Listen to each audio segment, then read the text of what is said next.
Hey, welcome to Men on Scandal, our weekly take of the latest episode of Scandal from a man's perspective. That's right. It's all testosterone show right here. It's all testosterone all the time. I'm Tony Scott. That is Troy Johnson. Mark Clark is not with us tonight, but he will be with us next week. So that's what his mouth say. That's what he mouth say. The episode's called Like Father, Like Daughter, actually part one.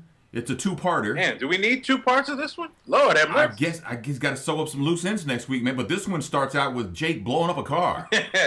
Jake's walking in. He's in a parking lot, and there's this car, and he sees the red light flashing underneath it, and he looks, and then he turns around, pulls out a remote, it goes boom, and blows up the car. And then he shows up to have dinner with Olivia. She says, well, you're late. What happened? He says, car trouble. Right. Actually, that was a boot on somebody's car, and he was just trying to help out. With a boot, trying to get them off the boot, man. Is that you know how that goes. So they're getting ready to chow down, man, and she gets a phone call, and she has to leave, and she says, "Can we talk later?" Because they were in the middle of how was your day, you know, what happened, you know, that kind of couple stuff, right. And she has to leave. Hey, I got to do what I always do right around this time. Peace out. But this time for good reason, because the first daughter apparently has either OD'd or she had too much of one thing or another, but she was drinking, she was smoking. She said she took some drug that made her feel awesome, and they found her laid across the bed in her bra and panties. Damn. Well, you know what happens when the panties are out. Apparently, she's not only the first daughter, she's the first freak. Bow, chicka, wow, wow. But we cut away for a second because Cyrus is in bed with Michael. And Cyrus tells Michael, you know, you're ruining me. Yeah, I am. Well, which way do you mean, though? That's what I was thinking, too. What is that? Exactly what does that mean? You mean physically, emotionally? What do you mean? Cyrus said, you know. So Olivia and Quinn are at this party that the first daughter went to, Karen, and Olivia calls Huck and says, here's what I need you to do. I need you to kill cell service for 100 plus phones that are at this address. Can you do that? And he says he's on it. And apparently he can. He killed the apps too, apparently. I mean, I didn't know you could do it. Do you really think that can be done? You're in a building and there's, say, 100 people there, and you have to kill cell service for those 100 people only. Do you think that there's a way to do that, honestly, in real life? Yes. And I would imagine there's some people that are watching this right now that say, insert cell company here. Because their service gets killed every day. But no, seriously, I do believe that's possible. You know, I mean, but you know what? Conspiracy theories in honor of Mark, you know. Yep. Remember 9/11? Let's go back. And people were making phone calls from the plane. Now, obviously, your technology's improved, and now you can use cells in some way on a phone. But remember, they initially said, well, you can't use it because, first of all, there's no cell service, and it interferes with the plane. Or does it? Or does it? So I think, in a long story short, yes, I believe it. Yes, they can. Yes. Okay. Well, apparently he did it. And apparently Karen, the first daughter, she shook her Secret Service detail and hopped on someone's jet and partied 500 miles away. Now, this is a high school student. Am I right? She's in prep school. Right. So she's not even in college. She's a high school student. She shook her Secret Service detail. Right. What's really going on? And took a private plane 500 miles to a party. She rolled out with Little John and Puffy. Like, you know, just hopping planes. Turned down for what? Man. So they get her out of there. They get the phone shut down, and they get her out of there. And there's a helicopter on top of the building waiting for them. And they're in the helicopter. And Quinn pulls up the phone or something, or Karen's phone. Anyway, apparently Karen decided that she was going to have what Olivia called the dirtiest X-rated movie she's ever seen, which I doubt. But, you know, little Karen decided to have a threesome. Yes, indeed. Now, you know, I got to say, though, you know, people have varied sexual experiences throughout different points of their life, but that's a little early for a teenager to be having a threesome. That's what I was thinking. Yeah.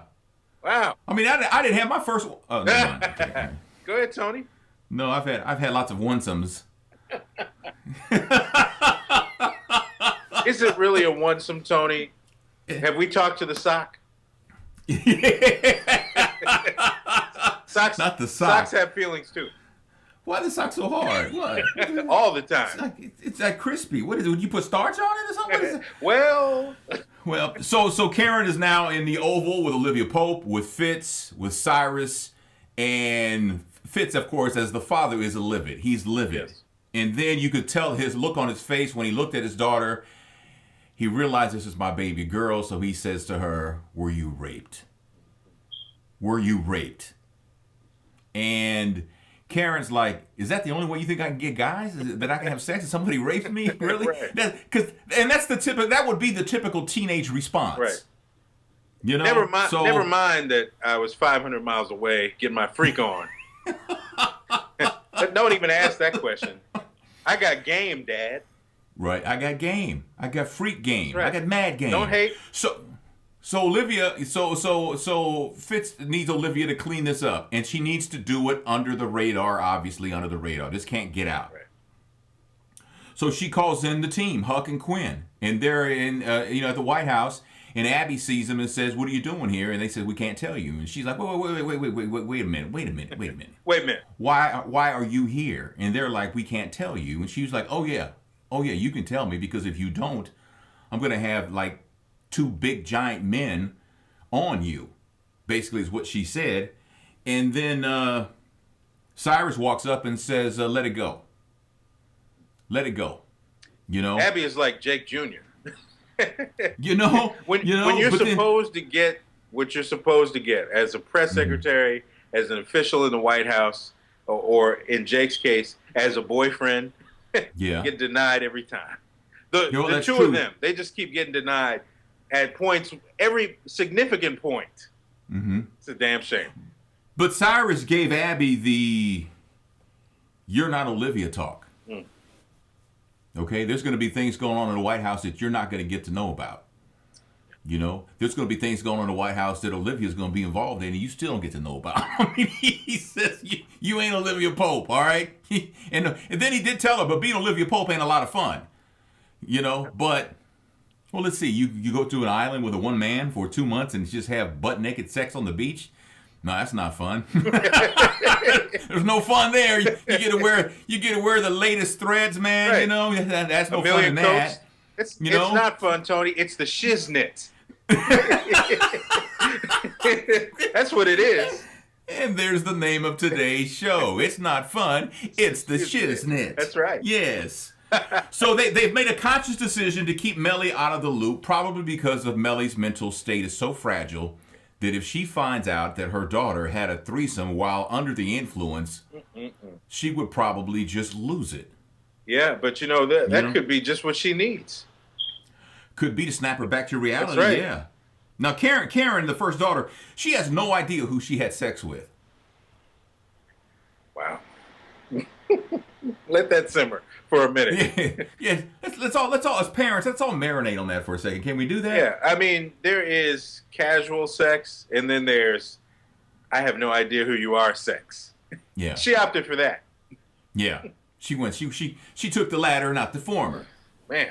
Which is, as a parent, is our worst nightmare. I mean, I got 3 daughters, and if I found out one of my daughters had sex with someone and she didn't even know who they were, I would be, oh man, I can't even put it into words. I can't put it into words, Troy. Nope. Just how upset, hurt, disappointed, angry, hostile, Tony, pissed to the highest level of festivity. Nobody wants to see you like that, Tony. Nobody. Well, not again. Because a rampage is soon to follow. Oh man, it's not going to be good for anybody. No, I just can't believe everything Karen did. Karen ditched the secrets there. I told my daughter's supposed to go out tomorrow night with some friends. I told her, no, you ain't going anywhere. No, I can't cancel. Why? Because Karen got in trouble. Because the first freak decided to show her ass on Scandal. That's right. So Eli has a meeting in the park with Tom, the Secret Service guy. He says, "I'm disappointed in you." Mm-hmm. And then he went down the steps of what the levels of how you can let him down. Disappointment, anger. There was a couple more. Then indifference is the last one. And when I'm indifferent about you, I basically don't give a damn what happens to you. It's what he tells Tom. And then he puts Jake on the clock. He puts Jake on the clock. He says, I need him gone. And so Eli gets up and leaves. And who's lying in the bushes waiting to take his seat on the park bench next to Secret Service Tom is Jake. And Jake says he wants Tom to kill Eli, or at least help him kill Eli.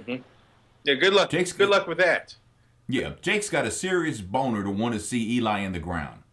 I think he knows that in his mind, that's his nemesis. If he can get rid of Rowan, then he's got smooth sailing. All he's got to worry about is Olivia. But I mean, obviously, that's a failed situation. If you kill Eli, then how in the hell can Olivia be with you if she knows that you killed her father? No matter what he may have done. I mean, so it's a slippery slope. Yeah. Fitz wants to know where Olivia's been. They're in the Oval by themselves. That's right. But you know what? He don't want to know. No, he doesn't want to know. He don't really want to know where she's been. By the way, Olivia up in the White House. I was waiting for that song by Jenna Ann to come on. Which one? I'm coming home. They didn't play. I guess they didn't get the rights to that. Oh, yeah, maybe not. But she gets Shonda Rhimes gets the rights to a lot of songs, man, because she be banging a soundtrack every week. That's right. The new album every week. It's like it's Throwback Thursday on Scandal every week. It's gonna be a new album. Watch. Put that playlist together, settle on iTunes. You'll move a few downloads. Oh yeah. Man. Oh yeah. Yeah. So Olivia tells Fitz that she needed to be alone. Yeah, she did need to be alone. Yeah, but she didn't say that she needed to be alone with Jake. Right. She did not say that. She didn't throw that little nugget out there. She needed to be alone, but instead she was getting it in. Now tell me if I'm wrong or not, but did I hear or did I not hear that they actually think that that Maya killed Jerry, the first son? In their mind, that's what they think. Yeah, that's the thought process. Yes. Okay. All right. So let's go to Attorney General David Rosen, who's in his office watching himself on TV, watching a video of himself doing one of the, I guess, Sunday morning talk shows or what the politicians do. And he's also looking at this judge who basically blew his brains out last week because David told him, if you don't give me this gun bill, I'm going to release this information that he went deep in the crates for. But now Jake shows up and he wants those B613 files. This is a case of David. He's right on the line, Tony. He's 2 steps to the left. He's a man of power and influence and could really just be that. Yeah. Could be the guardian. Could be the best lawyer he could be. Yeah. 2 steps to the right, he's a pussy. He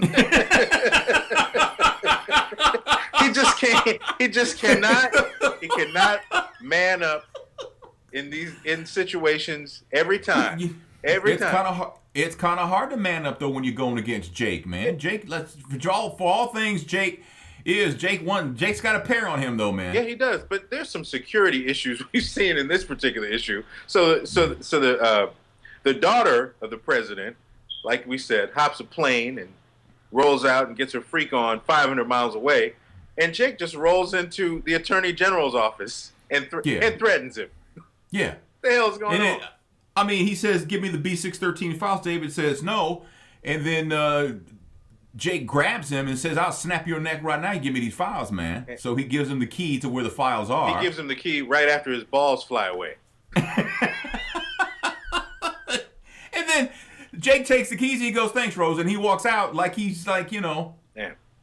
Like he went in to place an order to go. He got it and he left. But David forgot to give him the bill to public storage.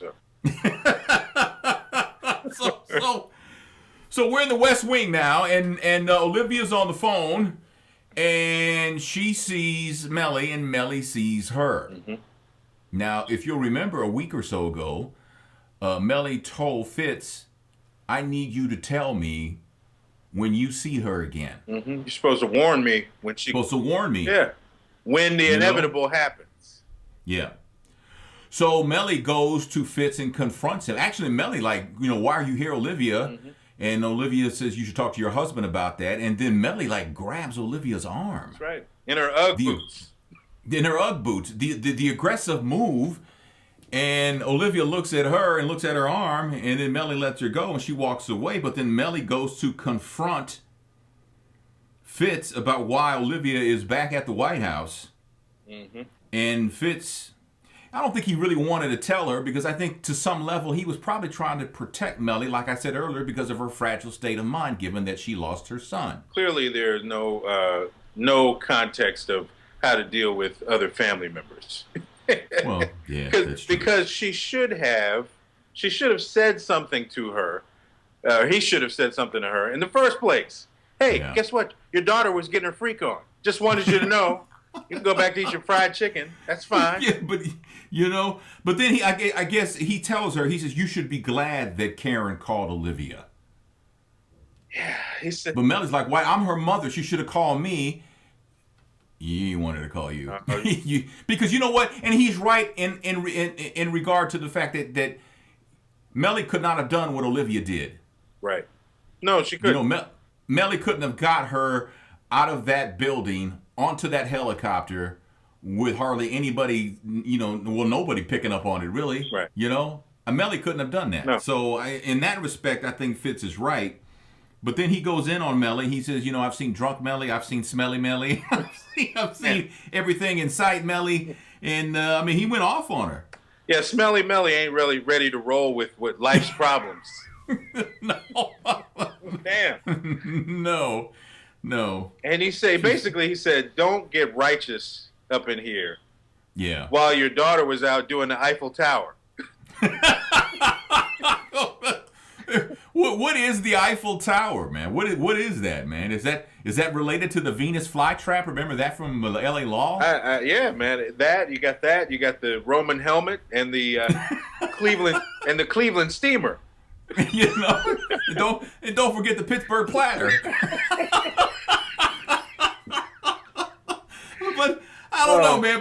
But then Fitz says, he basically says, you've been absent as her mother. Yep. And he says that, I'm not innocent in this whole thing either. He does admit that. Mm-hmm. That's nice, Fitz. Good for you. Yeah, but then, he tells her about the tape and everything, and she says, that she takes after her daddy. Damn. And then she dropped the mic. And walked off. Damn. Ouch. Man. Whew. It's ugly. I don't know. That's ugly. So they're trying to get this video before it goes viral, and Karen remembers one of the guys had a tattoo, so they get him and they find him at the Gettysburg Burger place. Getty Burger, and he's out taking the trash out, and Quinn got very aggressive with him, man. That's right. She told him who he was. She told him what his brother's in jail, and all this, that, and the other, and says, "I need that. We need that video. We need that." And basically scared the hell out of him. And he also gave up the other guy, the other young man, Trip. Mm-hmm. He's a Trip. So they bring Trip's parents in to meet Olivia Pope, and they're like, "Yeah, I understand. Well, our son's always in trouble. I get that, and all that, and the other. Yeah, we, whatever we can do, and all that." And then Dad says, "How much?" And Olivia's like, "Excuse me, what was that? Baking powder? What was that again?" Pardon me. Pardon? And apparently, the Morgans want $2.5 million for that tape. Yeah, what's $2.5 million between friends? So now Olivia has to go to Fitz and say this family is blackmailing you and they want $2.5 million, and she's trying to sell him on the idea of paying the money. Like, hey, you got it, dog. You got the money. You got the money. Cough it up. But then I guess that was the second time that they were alone in the Oval, and this is where Fitz starts to make his move on Olivia. But before he did that, Tony, I don't know if you picked up on it or not. Fitz with the question he needs to come on now. What kind of parents are they? Shut up, Fitz. You know what, Fitz? They're like your parents. just like you, and just like yours. And just like Big Jerry, man. But Fitz is her kryptonite. That's right. I mean, they're whispering sweet nothings and they're bumping lips, but they haven't kissed yet. But at the same time, he's trying to get them lips. He starts unbuttoning that coat of hers, man. He's ready to go in right there in the oval again. They should call that room the oral and not the oval, because I mean, it's just. I was gonna say, Bill Clinton is rewinding that scene right now as we speak, just a little for old time's sake. Then she tells him, "I didn't go away alone, by the way, just so you know." I didn't go away. I went away because I needed to be alone, but I wasn't like. That's one of those things. That I was alone, but I wasn't alone. Yeah. You know. Kill the moment. Kill the moment. She confessed that she missed him, that she wanted him, and just before that coat gets unbuttoned, that damn coat. That coat. She drops a bomb on him. Yeah. And I have to tell you, I wasn't alone. I was with Jake. Jake from State Farm, wearing khakis. Yes. But Fitz says, pay the mortgage of $2.5 million. He says, do what my father would do and just pay it off. So she's got her orders, and so she meets with them again, and she says $2.5 million is what it'll be. And they go, you know what? We're gonna need another $500,000. Let's make it an even $3 million. Make it an even $3 million. Can we do that? Would you do that for a brother? Could you do? And Olivia just went in, and she basically told them, she scared the crap out of them, but she told them, I will make it my mission to ruin you. She took pictures of them, and it was for the tabloids. I mean, she really, talk about a poker face. But she intimidated the hell out of them, telling them, I will ruin you. You will be ostracized from the world. Not your friends, from everybody. Damn. Everybody. E.T. won't talk to you anymore. You know what I'm saying? Lottie Dottie and everybody. And like I said, she's scared. And then after she sees that, by the look on their face, they're horrified. She pulls out the non-disclosures. So she's still going to give them the $2.5 million. Is she? Because they were going to sign a non-disclosure. I thought this is the deal. This is going to be the deal. You're going to get your money. I was confused. I was like, well, did she just save $2.5 million? Or, I mean, either way, it doesn't matter. But it was just kind of like, it kind of looked like she rolled so strong that she could say, I saved you $2.5 million by switching to Geico. So Mellie has her talk with Karen. Karen's in her room. She's looking for her phone. Mellie says, I've got your phone, and I've seen the video. And Mellie tells her, look, if you did it because, basically she says, if you did it because you're a freak, if you did it because it turned you on, if you did it because you found it empowering to have two men at one time sexually, if this is how you felt, then fine. What? I'm like, that's what I was like, because I was like, right, what? I was like, wait a minute, hold on a second. I had to do a Scooby-Doo. She says, but I think you did it because you're in pain. You're in pain because your brother's gone. You're in pain. You were trying to fill a void, and you did it twice. You fill two voids. I'm not even gonna leave that. I'm just gonna leave that right there. But she did tell Karen, you get one free pass, and this was it. This is your free pass. Look at Mellie, Mom of the Year. All of a sudden, she stepped up. I mean, she did. I don't know. Was that the right approach when Mellie told her, look, if you did this threesome because, it was empowering, because you enjoyed it, because, for sexual, to get off on it and stuff like that, then fine. Was that what you want to tell your high school daughter? Tony, you can't put the monkey back in the box. He just can't. It's not the monkey back in the box. It's already out. Man.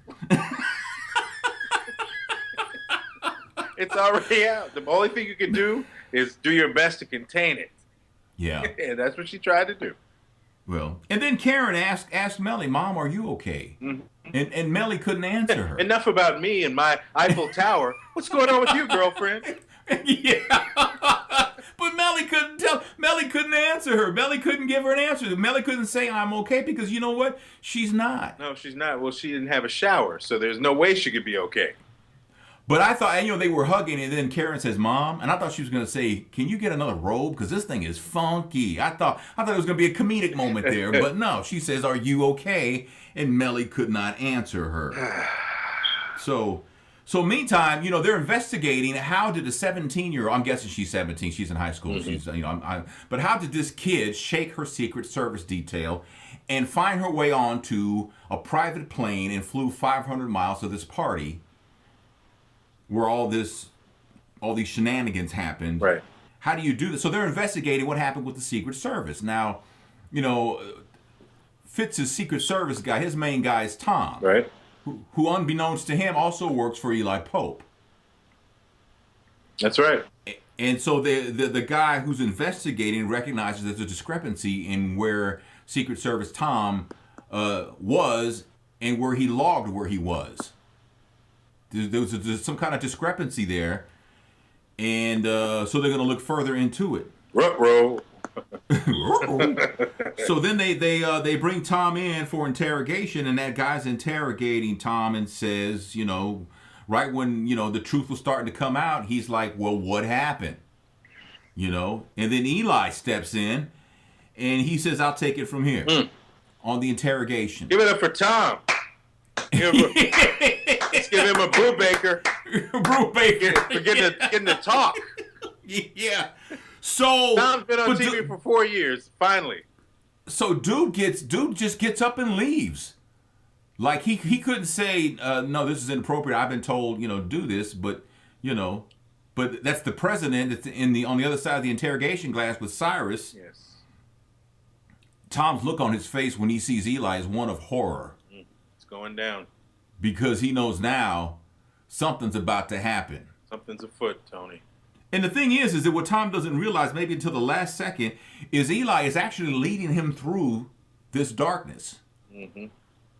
You're gonna give them what I want you to give them, but I'm gonna lead you through this. And Tom is scared, and it appears Eli is selling him out. He's saying, you were here, you were in this restricted area, you had access to this virus, and you got it. Yeah. On whose orders were you acting on? On whose orders were you at? Who gave you the order to do this? Which reminded me of that old PSA of the father talking about talking to his son about smoking weed. Where'd you learn this? I learned it from you, Dad. I thought he was going to say you gave me the order, but he didn't. He says Jake Ballard gave me the order. So now Fitz sees this, and now so what he said was that Jake gave me the order to kill the first son, Fitz's son, Jerry. Damn.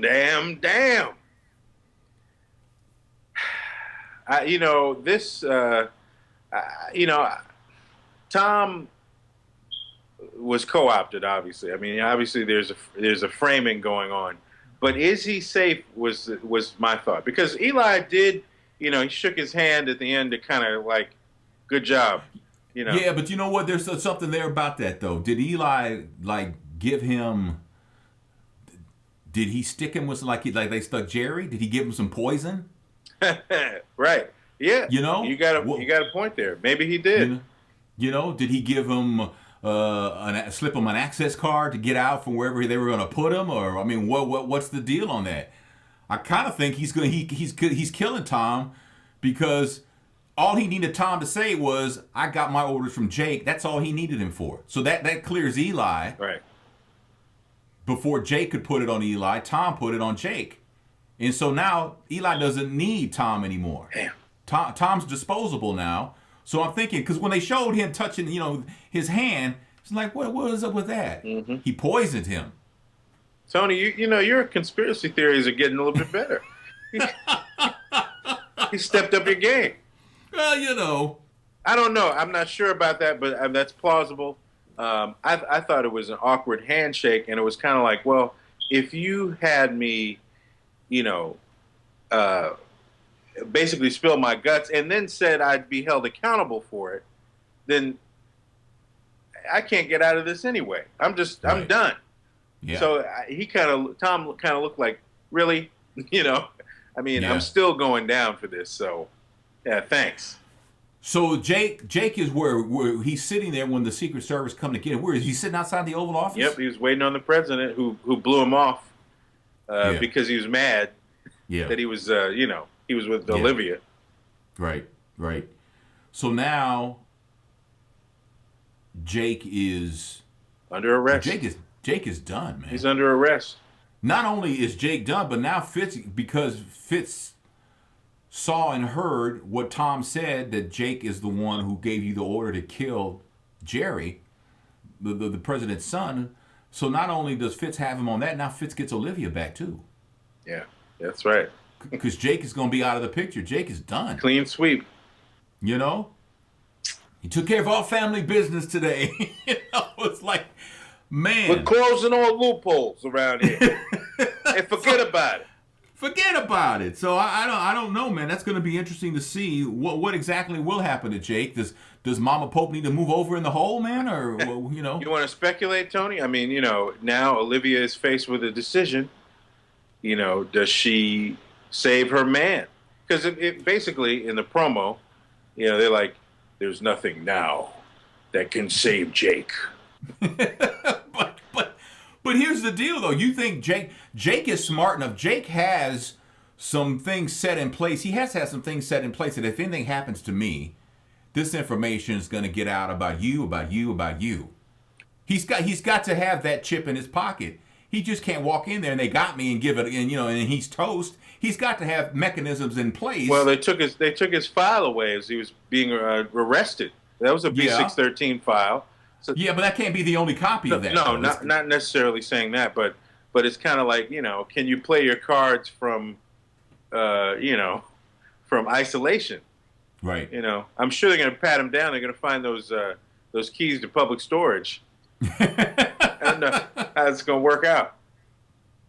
I don't know, man, but this was a good episode though. This one had a lot of goings on there, and it was entertaining. It moved around a lot, man. It was in and out, moving from scene to scene as always. But this one just seemed to have many layers of it can go this way or it can go this way, Right. And I really enjoyed this episode a lot. Did I miss anything? I think you got it all. We also had the chance to learn, Tony. Anytime you can learn, it's a good day. Yeah. People can go and try, after they watch this, try out the Eiffel Tower. Everybody's Googling, what is the Eiffel Tower?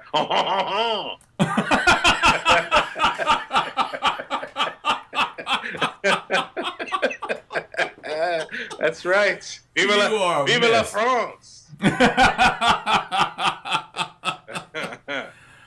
Well, there you go. So that's the episode right there, man. The episode, Like Father, Like Daughter, Part 1. Part 1. So we'll look forward to next week's episode. If you want to leave comments to anything that we talked about during the show, please do so. All right, sharing this video is everything. Giving it a thumbs up, subscribing to the channel on YouTube, like puts me in a position where I can take advantage of some things that YouTube actually offers. So that would be most helpful too. Just do it. You're going to watch this, so go ahead and just thumbs up. I mean, why do half of the job? Yeah. You're going to watch this video. You're going to be entertained by it. Just go ahead and put the thumbs up now, damn it. Not the damn it, man. Yeah, man. Damn it, man. Make some things happen around here. Thumbs up. I heard that. That's it right there. People need to pay some bills up in this piece. No doubt. So thanks for watching Men on Scandal. For Troy Johnson, I'm Tony Scott. Mark Clark will join us next week. All right. Peace. Peace.